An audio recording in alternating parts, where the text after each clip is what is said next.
So మరి bases అయితే ఎలా క్యాలిక్యులేట్ చేయాలి అంటే యాసిడ్కి అయితే ఏమైనా ఫార్ములా చెప్పుకున్నావు నువ్వు నాన్న, molecular weight of acid by ఏం చెప్పా, బేసిసిటీ అని చెప్పావు. మరి యాసిడ్స్ అయితే ఇది. మరి బేసెస్కి అయితే ఎలా చెప్తాము, బేస్ కాంపౌండ్స్ తీసుకుందాం. బేసెస్కి అయితే ఏమేమి చెప్పాలి అంటే మాలిక్యులర్ వెయిట్ ఆఫ్ బేస్ తీసుకుంటాం. ఓకే, బాగానే ఉంది, బేస్ తీసుకున్నాం. యాసిడ్స్ కాబట్టి బేసిటీ రాస్తాం. ఇప్పుడు బేసెస్ కాబట్టి ఏం రాయాలి, ఎసిడిటీ రాసుకుంటాం. Acidity. What is the meaning of acidity? The number of OH ions, అంటే ఎన్నైతే హైడ్రాక్సైడ్స్ అయాన్స్ అంటే OH మైనస్ అయాన్స్ ఉన్నాయో దాన్ని మనం ఎలా తీసుకుంటాం, ఎసిడిటీగా తీసుకుంటాం. అంటే ఇప్పుడు ఫర్ ఎగ్జాంపుల్ దీనికి డైరెక్ట్గా ఇంక మనం చేసుకోవచ్చు, ఎన్ని OHలు ఉంటే అన్ని OHలు రాసేసుకోవచ్చు. So equivalent weight of NaOH, here the molecular weight of NaOH is 40 by ఎన్ని OHలు ఉన్నాయి, 1 ఉంది కాబట్టి 40 అని రాసుకుంటాం. అలాగే equivalent weight of CaOH twice, here the molecular wait, దీని మాలిక్యులర్ వెయిట్ ఎంత, కాల్షియం కానీ అయితే మాలిక్యులర్ వెయిట్ కొంతమంది డౌట్, సార్ అన్నిటికీ ఎలా కలుపుకోవాలి అంటే ఇప్పుడు కాల్షియం ఉంది, కాల్షియం యొక్క మాలిక్యులర్ వెయిట్ ఎంత అండి మనకి 40 ప్లస్ ఆక్సిజన్కి ఎంత అండి 16, హైడ్రోజన్కి ఎంత 1, టోటల్ ఎంత 17. అలాంటివి ఎన్ని ఉండే నీకు 2 ఉన్నాయి. అంటే 40 ప్లస్ 17 2s ఆర్ ఎంత, okay very good. So total ఎంత వస్తుంది 74 వస్తుంది. సో 74 అని రాసుకుంటాం. ఇట్లా మాలిక్యులర్ వెయిట్స్ని క్యాలిక్యులేట్ చేసుకొని మనం ఈజీగా క్యాలిక్యులేట్ చేసుకోవచ్చు. సో ఇక్కడ మనకి 74 బై ఎంత రాసుకోవాలి, 2 అని రాసుకుంటాం. అంటే టోటల్గా ఎంత వస్తుంది 37. సో బేసిస్కి అయితే ఇంకా ఎక్కడా కూడా మనకి అంటే OH ఎన్ని ఉంటే అన్నీ రాసేస్తాం కాబట్టి ఇంకా ఈజీగా మనం బేసిస్కి క్యాలిక్యులేట్ చేసుకోవచ్చు. మరి సాల్ట్స్కి అయితే ఎలా క్యాలిక్యులేట్ చేస్తాము దాంట్లో కూడా వెళ్దాం ముందు. Next salt. So okay, salts అయితే మాలిక్యులర్ వెయిట్ ఆఫ్ సాల్ట్, అంటే మనకి ఏదైతే సాల్ట్ ఇస్తాడో ఆ సాల్ట్ యొక్క molecular weight by total charge of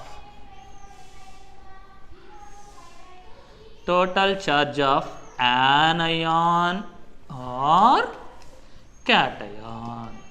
అంటే ఆ సాల్ట్లో ఉన్నటువంటి యానయాన్ టోటల్ ఛార్జ్ కానీ క్యాటయాన్ టోటల్ ఛార్జ్ కానీ మనం క్యాలిక్యులేట్ చేసుకోవాలి. సరే ఎగ్జాంపుల్ చూద్దాం. ఓకే ఎగ్జాంపుల్ చూద్దాం. NaCl అమ్మ, NaClని మనం స్ప్లిట్ చేస్తే ఏమేమి అయాన్స్ వస్తాయి, Na plus and Cl minus.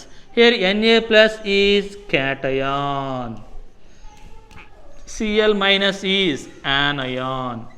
So ఇక్కడ దీని మీద ఛార్జ్ ఎంత ఉంది 1 ఉంది, ఇక్కడ ఛార్జ్ ఎంత ఉంది 1 ఉంది. సరే +1 -1 వేయాలా అంటే సింబల్తో మనకి సంబంధం లేదు, ఓన్లీ వాల్యూతో మనకి సంబంధం. సో కాబట్టి 1 ఇక్కడ 1, రెండిట్లో ఏదన్నా రాసుకోవచ్చు. అలాగే CaCl2 తీసుకున్నాం, ఇక్కడైతే ఏమొస్తుంది Ca + 2Cl మైనస్. సో ఇక్కడ ఎంత ఉంది ఛార్జ్ 2 ఉంది, ఇక్కడ ఎంత ఉంది 2 × మైనస్ అంటే 2 మైనస్లు 2 మైనస్లు కాబట్టి ఇక్కడ కూడా ఛార్జ్ 2. సో కాబట్టి total molecular weight of salt by total charge of anion or cation. నువ్వు యానయాన్ తీసుకోవచ్చు లేదంటే క్యాటయాన్ అయినా తీసుకోవచ్చు, యానయాన్ అయినా తీసుకొని రాసుకోవచ్చు. సరే ఇప్పుడు కొన్నిటికి ఎగ్జాంపుల్స్ చూద్దాం. ఫస్ట్ ఎగ్జాంపుల్ NaCl తీసుకుందాం.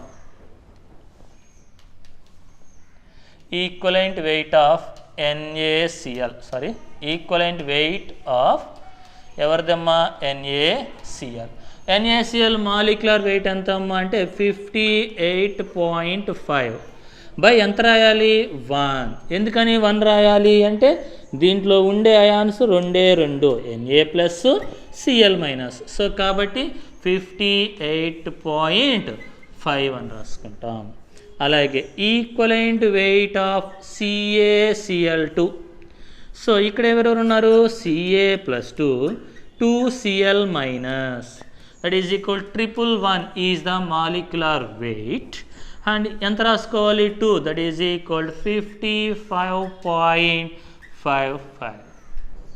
55.5 అవుతుంది. సో ఇవి సాల్ట్స్కి. ఇప్పటివరకు మనం ఏం చూసాం? యాసిడ్స్ చూసుకున్నాం, బేసెస్ చూసాం, సాల్ట్స్ చూసాం. అలా కాకుండా యాటమ్స్ కనుక ఇస్తే, అంటే ఫర్ ఎగ్జాంపుల్ మెగ్నీషియం, లేదంటే క్లోరిన్, బ్రోమిన్, ఇలా యాటమ్స్ కనుక ఇస్తే ఏం రాసుకోవాలమ్మా అంటే అటామిక్ వెయిట్ బై వ్యాలెన్సీ అని రాస్తాము. Atomic weight by valency. So what is the meaning of valency? The combining capacity of an element is called valency అని చెప్పచ్చు. ORR ఇంకోటి ఏం చెప్పచ్చు అంటే the number of electrons present in outermost orbital of an atom. అంటే ఒక యాటంలో last ఆర్బిటాల్లో ఎన్నైతే electrons ఉన్నాయో, అంటే వ్యాలెన్సీ షెల్లో ఎన్నైతే ఎలక్ట్రాన్స్ ఉన్నాయో దాన్ని మనం ఎలా తీసుకుంటాం? వ్యాలెన్సీగా తీసుకుంటాం. అంటే ఇప్పుడు ఫర్ ఎగ్జాంపుల్ కాల్షియం ఇచ్చాడమ్మా, కాల్షియం యొక్క వ్యాలెన్సీ ఎంత అంటే వ్యాలెన్సీ ఎంత? 2 అవుతుంది.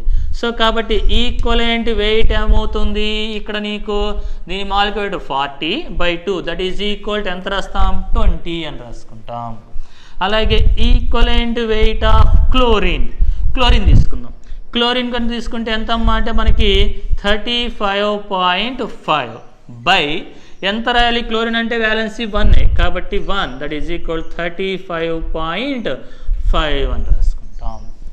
సో ఇవి యాటమ్స్కి కనుక్కునేటప్పుడు అటామిక్ వెయిట్ బై వ్యాలెన్సీ అని రాస్తాము.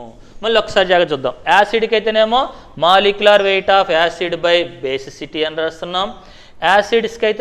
బేసిస్కి అయితేనేమో మాలిక్యులర్ వెయిట్ బై ఎసిడిటీ అని రాస్తున్నాం. సాల్ట్స్ అయితేనేమో molecular weight of salt by total charge of anion or cation charge రాస్తున్నాం. యాటమ్స్కి వచ్చేసరికి అటామిక్ వెయిట్ బై వ్యాలెన్సీ రాస్తున్నాం. మరి రెడాక్స్ రియాక్షన్స్ ఉంటాయి. ఆ రెడాక్స్ రియాక్షన్స్కి ఎలా రాసుకుంటాం? సో రెడాక్స్ రియాక్షన్ అంటే అర్థం ఏంటమ్మా అంటే ఒకే కాంపౌండ్ ఆక్సిడైజింగ్గా వర్క్ జరుగుతుంది, అలాగే రిడక్షన్గా వర్క్ జరుగుతుంది. ఆక్సిడైజింగ్గా అండ్ రిడక్షన్గా వర్క్ జరిగే వాటిని ఏమంటామంటే మనం రెడాక్స్ రియాక్షన్స్ అని చెప్పుకుంటాం. ఏమంటాం? Redox reactions. ఓకే.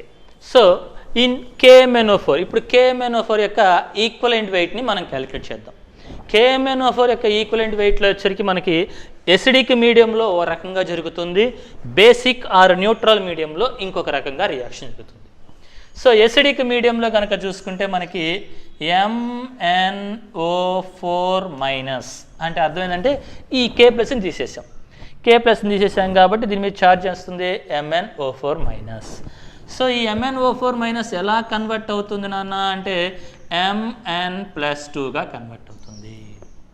సో ఇలా కన్వర్ట్ అయినప్పుడు మరి ఇలా రెడాక్స్ రియాక్షన్స్కి మనం ఈక్వలెంట్ వెయిట్స్ ఎలా క్యాలిక్యులేట్ చేసుకుంటాము అంటే formula weight of the compound by electrons gain or electron loss base చేసుకొని తీసుకుంటాం. Formula weight of the compound by electron loss or electron gain అని తీసుకుంటాం. సో ఇప్పుడు ఒకసారి జాగ్రత్తగా చూసుకుంటే మనం జాగ్రత్తగా చూసుకుంటే Mn ఆక్సిడేషన్ స్టేట్ ఎంత? ఇక్కడ KMnO4లో కనుక చూసుకుంటే దీని ఆక్సిడేషన్ స్టేట్ ఎంత వస్తుందన్న? +7 వస్తుంది. ఇక్కడ ఆక్సిడేషన్ స్టేట్ ఎంత? +2. సో ఎన్ని ఎలక్ట్రాన్ని అది లాస్ చేసుకుంది అంటే 5 ఎలక్ట్రాన్స్ని. సో కాబట్టి వేరియేషన్ ఎంత ఉంది? ఇక్కడ 5 ఎలక్ట్రాన్స్ మనకి వేరియేషన్ వచ్చింది. కాబట్టి దీని యొక్క ఈక్వలెంట్ వెయిట్ అంటే దీని యొక్క మాలిక్యులర్ వెయిట్ బై ఎంత వేయాలి? 5 అని రాసుకోవాలి. మరి di alkali medium or neutral medium దీంట్లో అయితే ఏం చేస్తామంటే ఇక్కడ మనం జాగ్రత్తగా చూసుకుంటే MnO4- నుంచి ఎక్కడ కన్వర్ట్ అవుతుంది అంటే MnO2కి కన్వర్ట్ అవుతుంది. MnO4- నుంచి MnO2కి కన్వర్ట్ అవుతుంది. సో అలా కన్వర్ట్ అయినప్పుడు దీని యొక్క ఛార్జ్ ఇక్కడ ఎంత అని చెప్పుకుంటున్నాం మనం? +7 అంటే ఇక్కడ ఎంత వస్తుందన్న? +4. వేరియేషన్ ఎంత ఉంది? 3. కాబట్టి ఎంత వేయాలి? 158/3 అని రాసుకోవాలి. So equivalent weight of KMnO4 అన్నప్పుడు అది ఎసిడిక్ మీడియంలో అడిగాడా లేదంటే బేసిక్ మీడియం అడిగాడా? ఎసిడిక్ మీడియం అడిగితేనేమో 158/5 అని రాసుకుంటాం. బేసిక్ మీడియం అంటే 158/5 అని రాస్తాం. అలాగే K2Cr2O7 ఏంటమ్మా?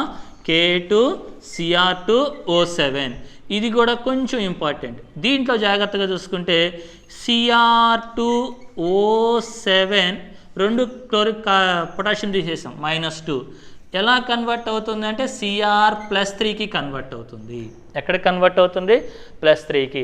సో ఇక్కడ వేరియేషన్ ఎంత వస్తుంది అంటే మనకి 6 ఎలక్ట్రాన్స్ వేరియేషన్ వస్తాయి. ఎంత వస్తుంది? 6 ఎలక్ట్రాన్స్ వేరియేషన్ వస్తుంది. కాబట్టి దాని మాలిక్యులర్ వెయిట్ మనం చెప్పాలి అనుకుంటే ఎంత రాసుకుంటాం అంటే మాలిక్యులర్ అంతా 294. So molecular weight of KMnO4 is 294 by దీని యొక్క వ్యాలెన్సీ ఎంత వేసుకుంటున్నాం? 6 ఎలక్ట్రాన్స్ వేరియేషన్ వచ్చింది కాబట్టి 6. So equivalent weights of redox రియాక్షన్స్కి అయితే ఇలా క్యాలిక్యులేట్ చేసుకుంటాం. ఇంకొకటి ఒకటే ఒక compound that is ferrous ammonium sulphate. ఈ ఫెర్రస్ అమ్మోనియం సల్ఫేట్ అనేది ఓన్లీ మనకి ఎలా కన్వర్ట్ అవుతుందమ్మా అంటే Fe+2 నుంచి Fe+3కి రిడక్షన్ అవుతుంది. సో ఫెర్రస్ నుంచి ఫెర్రిక్కి కన్వర్ట్ అవుతుంది. అంటే ఎంత వేరియేషన్ వస్తుంది? 1 ఎలక్ట్రాన్ వేరియేషన్ వస్తుంది. సో 1 ఎలక్ట్రాన్ వేరియేషన్ వస్తుంది కాబట్టి దీనికి మాలిక్యులర్ వెయిట్ బై ఎంత వేసుకోవాలి? 1 అని రాసుకుంటాం. సో ఇవి మనకు ఈక్వలెంట్ వెయిట్స్ క్యాలిక్యులేట్ చేసుకోవడానికి ఉన్నటువంటి ఫార్ములాస్. ఇక దీన్ని బేస్ చేసుకొని మనం నార్మాలిటీలో ప్రాబ్లమ్స్ అనేవి చేద్దాము. Okay right. సో ఇప్పటివరకు మనం ఈక్వలెంట్ వెయిట్స్ని క్యాలిక్యులేట్ చేయడం నేర్చుకున్నాం. ఇప్పుడు మరి నార్మాలిటీ మీద ప్రాబ్లమ్స్ ఇస్తే మనకి ఏమేం ఫార్ములాస్ ఉన్నాయి?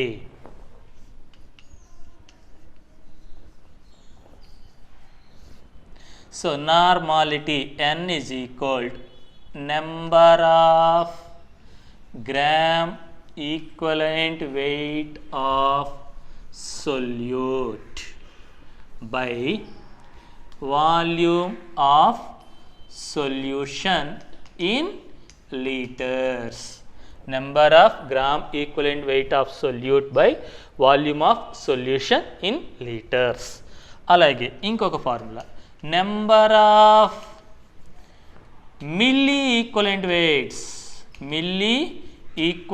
Weights of solute by volume of solution. ఇక్కడ ఈక్వలెంట్ వెయిట్స్ అనేది తీసుకుంటేనేమో లీటర్లో తీసుకుంటాం, మిల్లీ అని తీసుకున్నాం కాబట్టి ఇక్కడ ఇదేంటో తీసుకోవాలి? ఎంఎల్లో తీసుకోవాలి. Solution in ML. అలాగే normality N is equal to weight of solute by equivalent weight of solute into 1000 by volume in ml.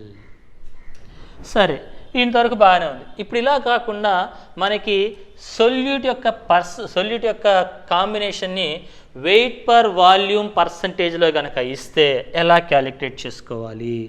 Normality N is equal percentage ఎలా ఉండాలి? W/Vగా ఉండాలి. మళ్ళీ ఇక్కడ W/W ఉంటే నార్మాలిటీ చేయలేము. W/Vగా ఉండాలి అంటే volume percentage, mass per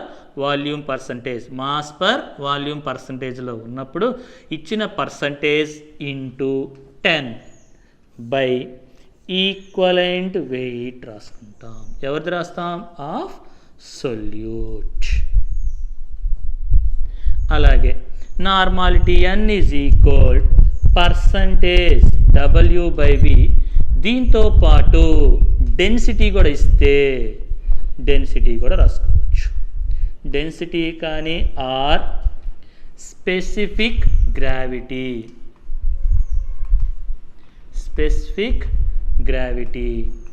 so ఈ స్పెసిఫిక్ గ్రావిటీ ఇచ్చినా కూడా అంటే డెన్సిటీ కానీ స్పెసిఫిక్ గ్రావిటీ ఇచ్చినప్పుడు ఆ 10 ఇంటూ ఇది రాసుకొని ఈక్వలెంట్ వెయిట్స్ ఎవరిది రాసుకుంటాం? ఈక్వలెంట్ వెయిట్ ఆఫ్ సొల్యూట్ రాస్తాము. అలాగే నార్మాలిటీ రిజల్టెంట్ నార్మాలిటీ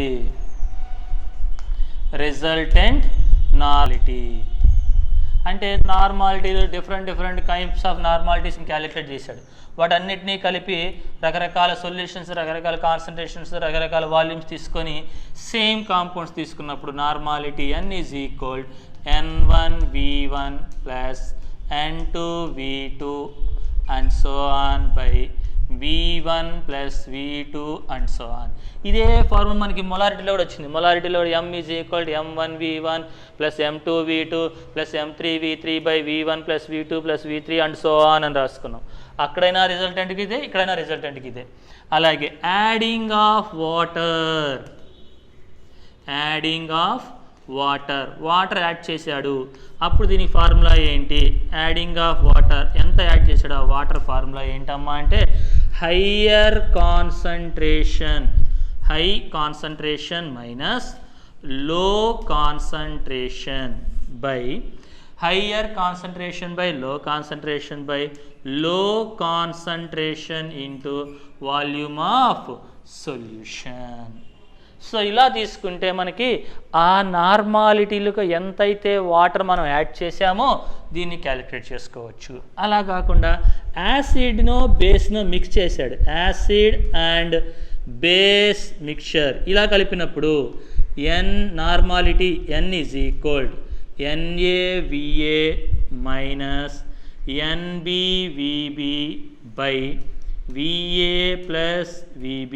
ఈ ఫార్ములా ఎప్పుడు వేయాలి అంటే acid concentration is more than base concentration. అంటే యాసిడ్ కాన్సంట్రేషన్ కంటే బేస్ కాన్సంట్రేషన్ అనేది యాసిడ్ కాన్సంట్రేషన్ కంటే తక్కువగా ఉంటే అప్పుడు మనం ఈ ఫార్ములా వేసుకుంటాం. ఫర్ ఎగ్జాంపుల్ బేస్ ఎక్కువ ఉందనుకో అప్పుడు NbVb ఇటు తీసుకుంటాం, NaVa అటు తీసుకుంటాం. అంతే తేడా. అయితే ఇప్పుడు ఇంకో చిన్న డౌట్, సార్ మరి నార్మాలిటీకి మొలారిటీకి దాదాపు ఫార్ములాస్ అన్నీ ఒకే రకంగా ఉన్నాయి, ఈ రెండింటికి ఏమైనా రిలేషన్ ఉందా? ఓకే, ఉంది. So relation between capital M and capital N అంటే మొలారిటీ, నార్మాలిటీకి మొలారిటీకి మధ్య రిలేషన్ ఏంటి? Normality n is equal small n into capital M.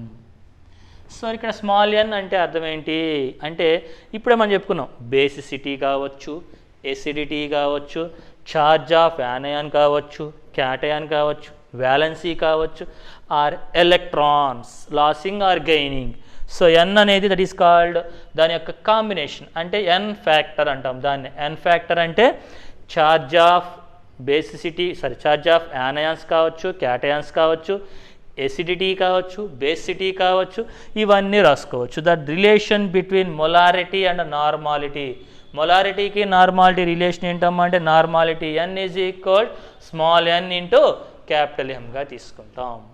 ఇది నార్మాలిటీ మీద ఉన్నటువంటి ఫార్ములాస్. మళ్ళీ ఒక్కసారి జాగ్రత్తగా చెప్తున్నారండి. The formulas of normality n is equal number of gram equivalent weight of solute by volume of solution in litres. అలాగే n is equal ఒకవేళ equivalent weights milli లీటర్లోకి మిల్లీ మోల్స్లో కనుక ఇస్తే అప్పుడు number of milli equivalent weights by volume of solution in mlగా తీసుకుంటాం. అలాగే n వెయిట్ ఇచ్చాడు, వెయిట్ ఇచ్చినప్పుడు ఎలా కనుక్కుంటాం? Normality n is equal weight of solute by equivalent weight of solute into 1000 by volume in ml. For example అలా ఇవ్వకుండా సొల్యూట్ని mass volume పర్సంటేజ్లో ఇచ్చాడు అంటే వెయిట్ వాల్యూమ్ పర్సంటేజ్లో కనుక ఇస్తే ఎలా క్యాలిక్యులేట్ చేస్తాం? The percentage into 10 by equivalent weight of solute. So పర్సంటేజ్తో పాటు డెన్సిటీ కానీ స్పెసిఫిక్ గ్రావిటీ కానీ ఇస్తే ఈ ఫార్ములా యూజ్ చేసుకోవాలి. Normality n is equal percentage into 10 into density or specific gravity by equivalent weight of solute. అలా కాకుండా రిజల్టెంట్ నార్మాలిటీ అంటే సేమ్ సొల్యూషన్ని డిఫరెంట్ కాన్సన్ట్రేషన్ డిఫరెంట్ వాల్యూమ్స్తో తీసుకున్నప్పుడు మనం చేయాల్సిన ఫార్ములా ఏంటమ్మా? యూజ్ చేయాల్సిన ఫార్ములా అంటే ఇదిగో n is equal n1v1 plus n2v2 and so on by v1 plus v2 and so ఆన్గా తీసుకుంటాం.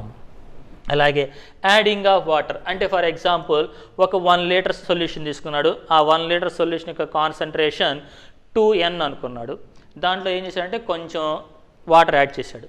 యాడ్ చేస్తే కాన్సన్ట్రేషన్ అంట 3nకి కాన్సన్ట్రేషన్ 1nకి వచ్చేసింది. అంటే 2n నుంచి ఎక్కడికి వచ్చింది, 1nకి వచ్చింది. ఎంత వాటర్ యాడ్ చేస్తుంటాడు అన్నప్పుడు ఈ ఫార్ములా యూజ్ చేస్తాం. Adding of water is equal to higher concentration. ఎంత హయ్యర్ కాన్సన్ట్రేషన్ అనుకున్నాం మనం, 2 చెప్పాము.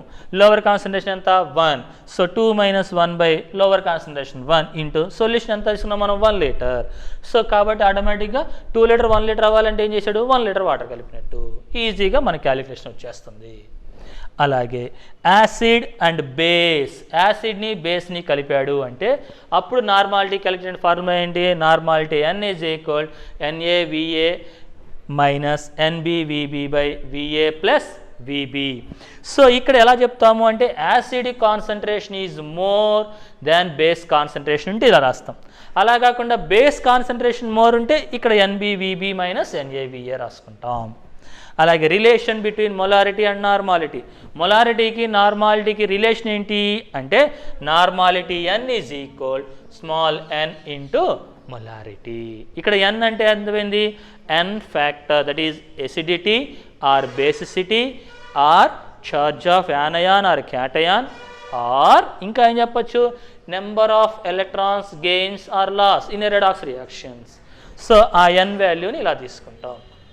అయితే ఎప్పుడైనా నార్మాలిటీ మొలారిటీ ఈక్వల్ అయ్యే ఛాన్స్ ఉందా, అవుతుంది. ఎప్పుడు అవుతుంది అంటే ఈ n ఫ్యాక్టర్ మనకి 1 అయినప్పుడు, అంటే ఆ ఇచ్చిన సొల్యూషన్ HCl కానీ NaOH కానీ, ఇందాక మనం అనుకున్నాం HCl అంటే 1 వస్తుందని చెప్పాం. అలాగే CA3COOH CA3COOH కానీ వీటన్నిటికి కూడా ఈక్వలెంట్ వెయిట్స్ మనకి 2 సేమే కాబట్టి అప్పుడు n వాల్యూ 1 వస్తుంది కాబట్టి సరిపోతుంది.